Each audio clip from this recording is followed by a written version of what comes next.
His Morning Crew with Rob, Allison, and Jim. So you have a new album out, and it kind of was spurred by the fact that the enemy has really used fear to impact your life. You know, I feel like the more we travel, and no matter where we go in the world, the most common thing that we hear from people, because people share their struggles, they share what they're going through. The most common thing we hear people say is, you know, I feel like I'm overwhelmed with life. I feel stressed out. I feel worried about things I can't control, feelings like anxiety, even depression. Like, it's so prevalent.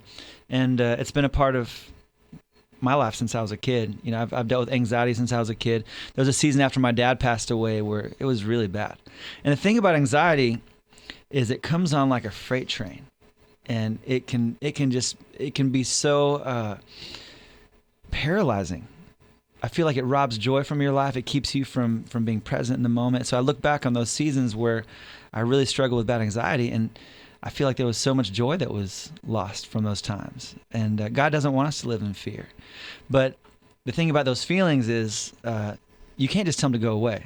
You know, you can't just say, well, I'm not going to feel anxiety right now. I'm not going to go down this path to depression. Like, it's not something that's that simple. The feelings are very real, but that doesn't mean they're true. And so we were in the studio.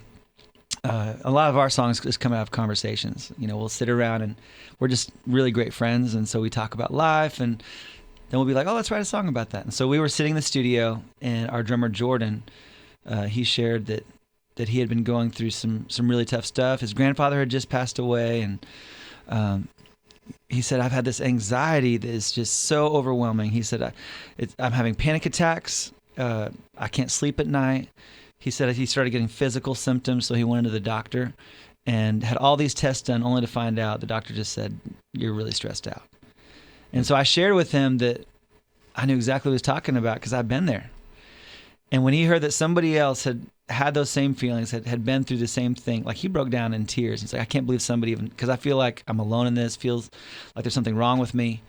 And so I said, we need to write a song for this moment. Let's just be raw and honest.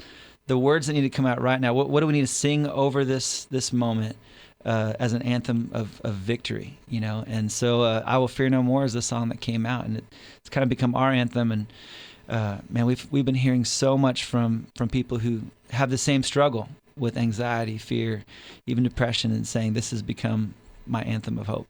I loved seeing how, Josh, you and your wife visited a cancer center recently to serenade a friend that was battling cancer with that song, I Will Fear No More. Yeah, she has stage 4 cancer and has a beautiful family, has little kids, and it's kind of become her anthem. So I wanted to drop by and encourage her. She's in a chemo treatment facility there in the video, and just want to lift her spirits a little bit. That's amazing. And Jim, he's got stage 4 cancer. Yeah. So maybe you can listen to that I'm at song. one of those places every 2 weeks. Every 2 weeks, yeah. Hook me up. Yeah. Yeah. But I'm doing beautifully, aren't I? You're looking good. Thank you. Doing real good. Yeah, well, we're excited. We're going to hear an unplugged version of Well Done coming up in a few minutes. So if you want to get those guitars, string up your guitars. We'll you do brought it. them with no strings, We'll right? tune them up. We'll have that coming up in a little bit.